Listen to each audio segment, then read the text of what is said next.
어서 오세요. 여기는 책 읽는 소리 솔방문고입니다. 잘 있었어요?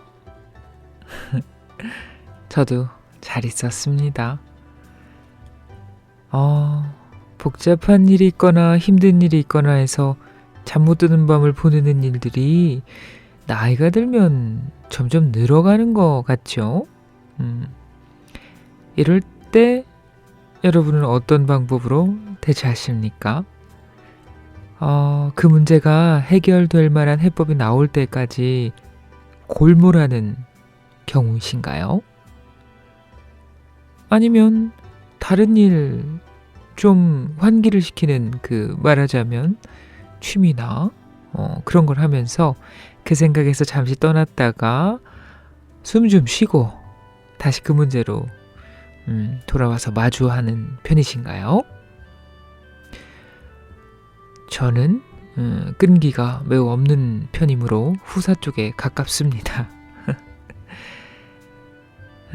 그래서 제 생활 속 문제와 전혀 상관없고 실질적 도움이 1도 없는 철학책을 읽습니다. 매번 철학책 속으로 풍덩 빠지는 그런 경우는 아니고요. 뒤적뒤적 하다 보면 꽂히는 문장이 나오거든요. 그럼 그때 글 속으로 잠시 떠날 수가 있습니다. 잠시라도 읽고 나면 그리고 다시 문제로 돌아와 보면 생각을 좀 유연하게 가질 수 있는 상태 쪽으로 한 발 옮겨져 있는 모습을 발견할 때가 있더라고요. 그래서 취미가 필요하구나 그런 생각이 들기도 합니다. 자, 오늘도 내 생활에 실질적인 도움 1도 없는 철학책 읽어보겠습니다. 사람들과 대립이 생기는 상황에서 흔히 나오는 말들인데요. 야, 넌 너무 이상주의자야. 그 사람이 너무 현실주의자 아니야? 이 대화에서 나온 이상주의자, 현실주의자의 뿌리를 찾아가 보려고 해요. 최초의 현실주의자 헤라클레이토스 대 최초의 이상주의자 파르메데스입니다. 초기 그리스 자연 철학에서 빼놓을 수 없는 두 철학자입니다. 그리고 난해하기로 또 유명한 정평이 나 있는 철학자들 있죠. 오늘은 간단히 두 철학자를 비교해서 개요 정리를 한번 해보자고요. 그리고 나서 깊이 있게 한 명씩 차후에 흥미가 당길 때 다뤄보도록 하겠습니다. 처음 읽는 서양 철학사 안광복님이 글 쓰셨고요. 어크로스에서 출판했습니다. 저자는 철학서 입문자들을 위해서 어려운 용어를 일상의 말로 바꾸는데 공을 많이 들였다고 썼습니다. 혹자들은 이해하기는 쉽지만 깊이가 얇은 것이 아니냐, 얕은 것이 아니냐 생각할지도 모르겠지만 흥미가 생겨서 철학자들의 책을 직접 찾아보는 계기가 된다면 나의 의도를 다 이룬 셈이다. 이렇게도 적었습니다. 이 글들은 처음 2000년에 세상에 나왔고요. 독자들에게 10년 동안 사랑을 받았네요. 초기 그리스 탈레스부터 푸코 시대까지 아주 광범위한 역사를 좀 심플하게 잘 정리해 놓으셨더라고요. 시작을 함께 하기에는 더할 나위 없어 보입니다. 밀레토스 북쪽에 위치한 에페소스의 헤라클레이토스, 그리고 이탈리아 구두 모양의 지도의 이 발등 쪽에 위치했던 엘레아의 파르메니데스, 두 철학자 만나러 가보실게요. 책 읽겠습니다. 구독, 좋아요, 알림으로 응원해주세요. 우리들의 이야기와 책이 있는 곳, 여기는 솔방문고입니다. 최초의 현실주의자와 이상주의자, 헤라클레이토스와 파르메니데스. 현실주의자와 이상주의자. 지도를 보고도 길을 찾을 수 없을 때 사람들의 반응은 크게 둘로 나뉜다.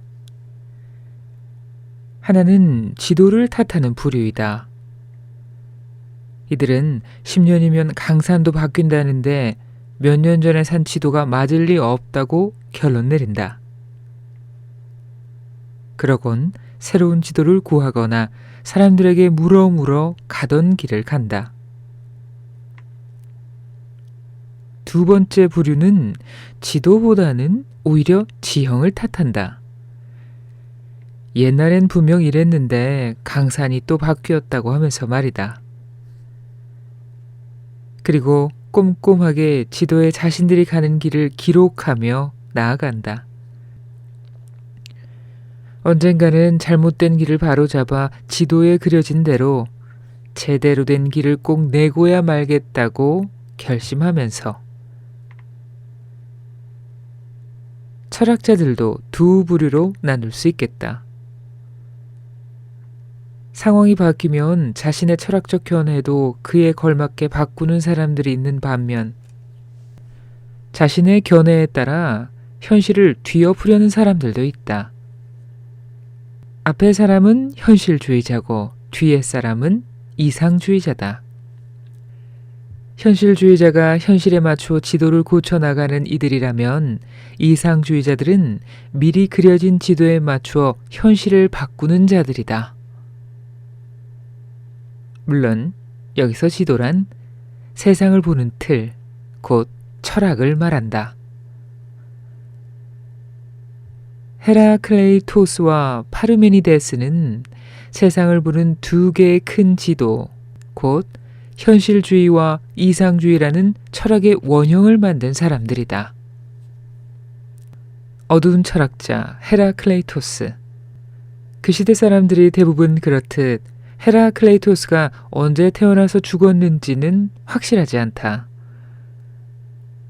오랜 세월이 흐르는 동안 자료가 없어지기도 했지만, 당시 역사가들은 인생의 전성기에만 주목했을 뿐 태어나고 죽는 등의 하찮은 개인사에는 별 관심이 없었던 탓도 크다.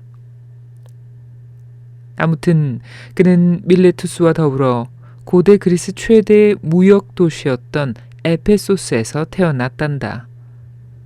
끊임없이 물자와 인구가 움직이는 에페소스의 환경은 만물은 흐른다라는 유명한 그의 철학적 결론에 적지 않은 영향을 끼쳤으리라. 헤라클레이토스는 제사장 자리를 대대로 물려받을 만큼 대단했던 에페소스 명문가 출신이다. 그는 귀족적인 성향을 지닌 조금은 괴팍한 사람이었단다. 그는 무지한 민중에 대한 혐오를 조금도 숨기지 않았다. 세상에 악한 사람은 많고 선한 사람은 적다. 대개는 짐승처럼 자기 배만 채우려 들기 때문이다 라는 둥. 민중들은 서투른 시인을 믿고 천민들은 스승으로 삼는다라는 둥. 사람들에게 끊임없이 조소를 퍼부었다. 심지어 자신보다 현명한 사람은 없다는 확신에 차 있어 토론을 하다가도 잠깐 나 자신에게 물어보고 다시 이야기합시다 라고 말하며 스스로에게만 자문을 구했단다. 이런 사람이었으니 당시 에페소스의 민주적인 정치 제도를 곱게 보았을 리 없다.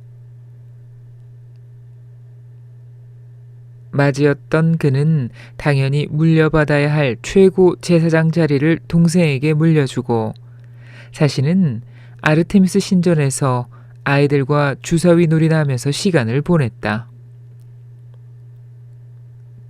그 이유가 걸작이다. 아이들 놀이가 정치보다 더 제대로 돌아가기 때문이란다. 심지어 제대로 된 정치를 위해서 시민들은 모두 목매달아 죽어야 한다.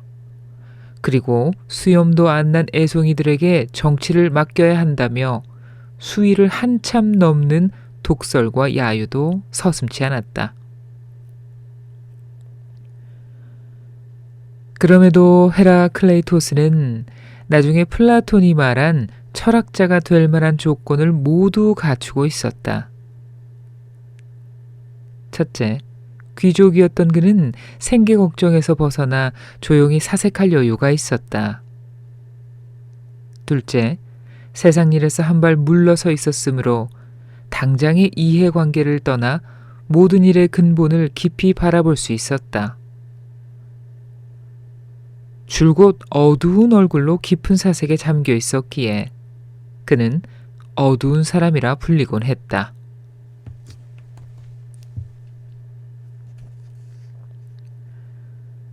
같은 강물에 두 번 발 담글 수는 없다. 어두운 철학자 헤라클레이토스가 파악한 세계의 본질은 무엇일까? 바로 만물은 흐른다라는 것이다. 그는 같은 강물에 두 번 발 담글 수 없다라는 유명한 말을 남겼다. 강물도 흘러가지만 나도 또한 변한다. 세상 모든 것이 끊임없이 변하고 움직인다. 게다가 그는 투쟁은 만물의 아버지라는 말도 했다. 세상에 변하지 않는 것은 없다. 그뿐 아니라 세상 모든 것은 대립하고 투쟁하는 가운데 의미를 갖는다. 피곤이 휴식을 즐겁게 하고 배고픔이 없으면 배부름도 없다. 이렇듯 모든 것은 대립되는 다른 쪽과의 투쟁 속에서만 의미가 있다. 세상은 타오르는 불과 같다. 움직이지 않는 불을 생각할 수 없듯이 세상은 끊임없이 변하며 움직이고 있다. 세계는 불타오르기도 하고 꺼져가기도 하는 영원히 살아있는 불이다. 헤라클레이토스가 남긴 말이다. 하지만 세상이 아무렇게나 서로 싸움이 흘러가지는 않는다. 막 싸우는 듯한 이종 격투기에도 따라야 할 규칙이 있다. 무질서하게 흘러가는 듯한 세상 일도 우주의 섭리, 곧 로고스에 따라 이루어진다. 우주는 1만 800년을 주기로 불에서 나와 다시 불로 돌아가는 커다란 순환 과정을 밟고 있다.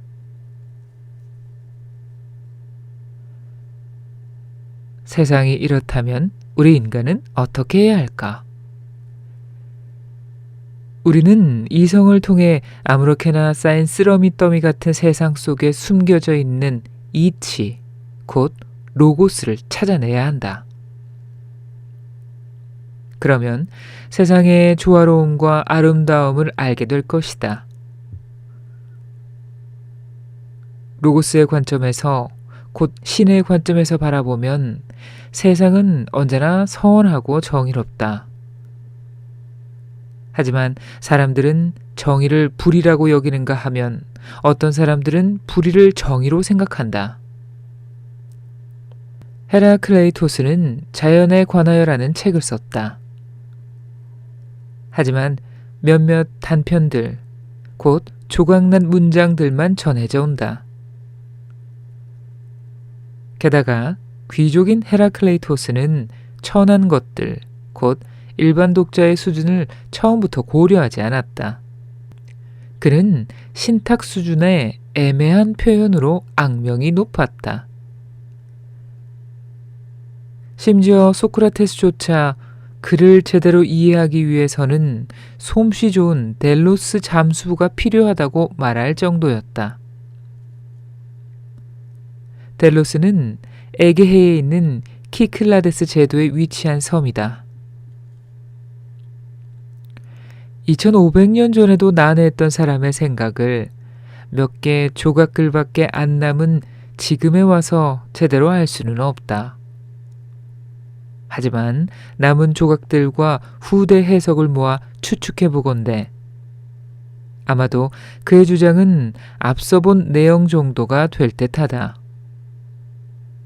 변하는 현실을 주의 깊게 바라보며 정의로움과 바람직한 삶이 무엇인지 끊임없이 생각하는 자세.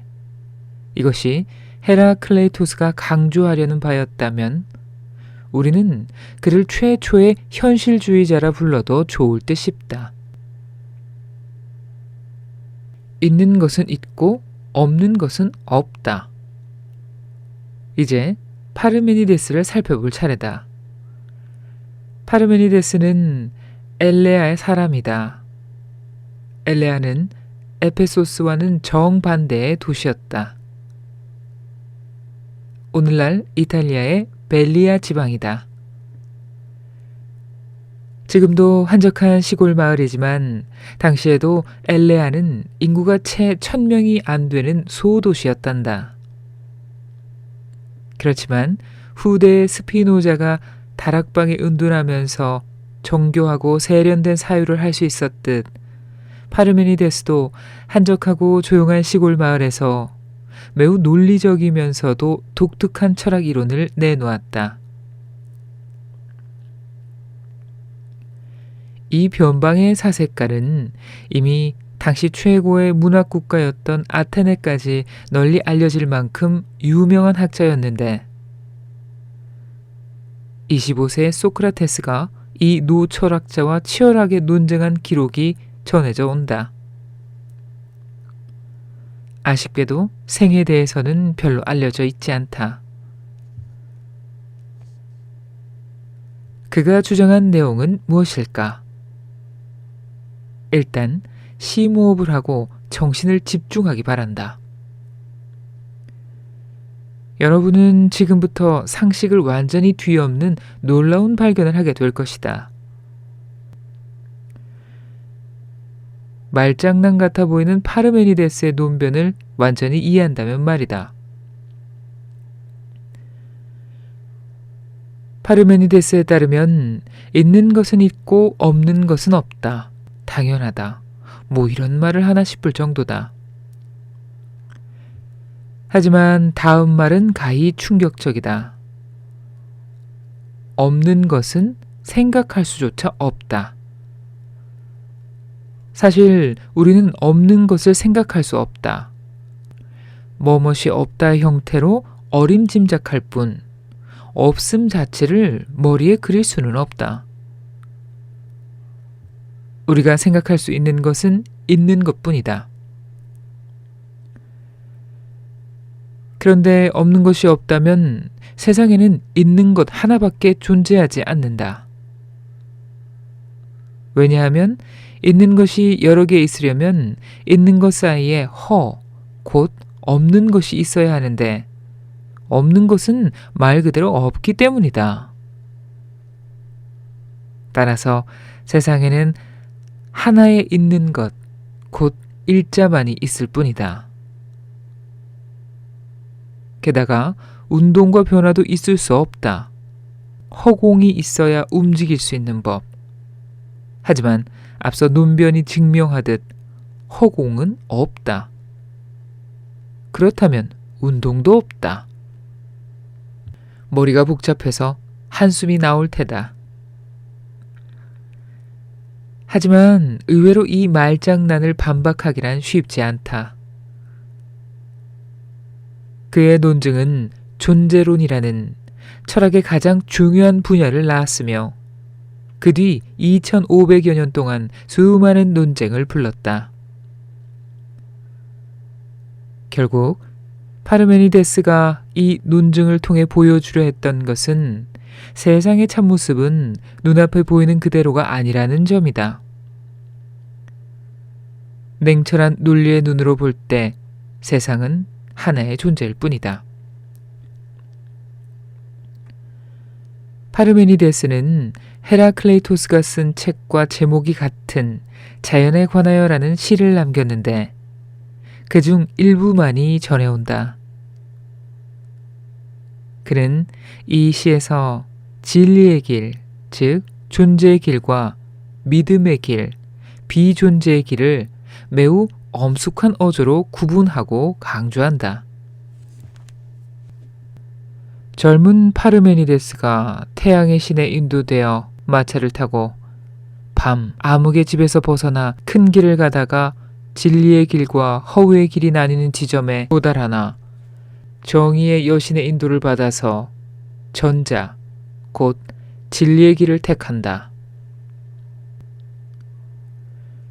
우리는 눈에 보이는 항상 변하는 세계를 진짜라고 받아들인다. 하지만 파르메니데스는 이것은 단순한 믿음일 뿐이라고 말한다. 다시 말해 허위라는 의미다.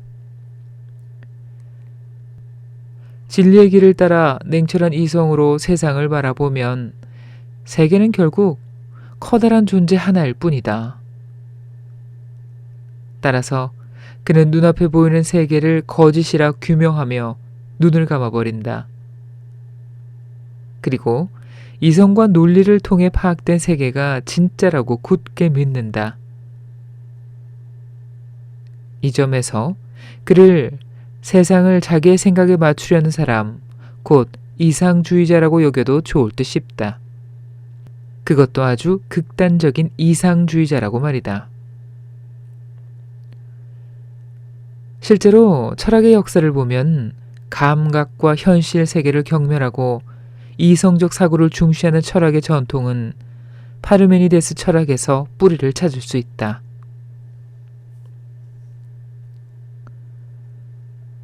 라이벌이자 생각의 동반자. 헤라클레이토스와 파르메니데스는 철학 역사에서 줄곧 라이벌 관계였다.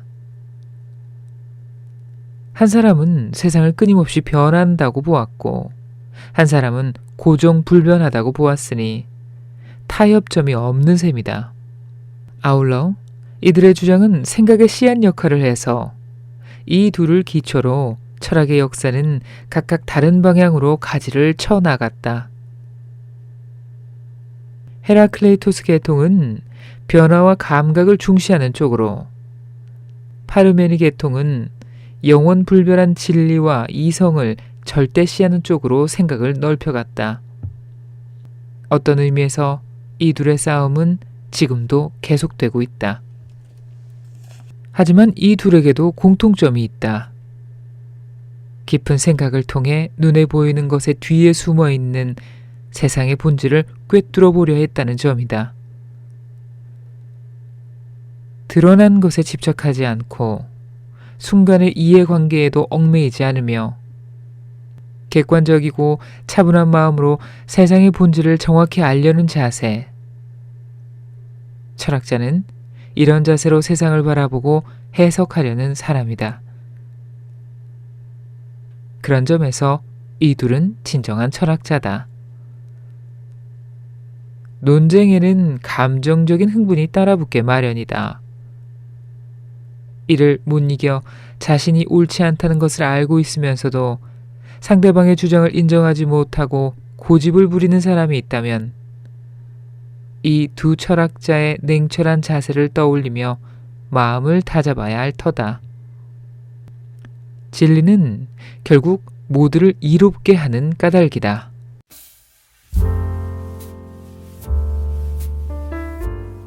네, 책 읽었습니다.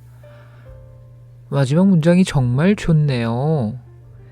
드러난 것에 집착하지 않고 순간의 이해 관계에도 얽매이지 않으며 객관적이고 차분한 마음으로 세상의 본질을 알려는 자세. 이 두 철학자의 공통적인 자세이긴 한데 진리를 쫓는 자세로만 좋은 것이 아니라 우리가 심란하고 힘들고 어려운 일 앞에서의 우리가 가지면 좋을 자세일 것도 같습니다. 좋은데요? 저자가 이해를 잘 할 수 있도록 정리를 잘 해주셨습니다. 그들의 사상 속으로 본격적으로 들어가면 골치는 아플 거예요. 예상이 됩니다. 있는 것은 있고 없는 것은 없다. 한 문장으로 어려움이 깊이가 추측이 됩니다. 하지만 도전해볼까 하는 생각도 드네요. 자, 살아가는 것이 쉽지 않다는 생각이 들 때 큰 숨 한번 쉬고 잠깐 시선이라도 돌려봅시다. 저는 또 다른 철학 이야기 들고 여러분의 큰 숨이 될 때까지 컨텐츠를 제작해 보려고 합니다. 오늘은 여기까지고요. 다시 돌아올게요. 그때까지 안녕 친구들.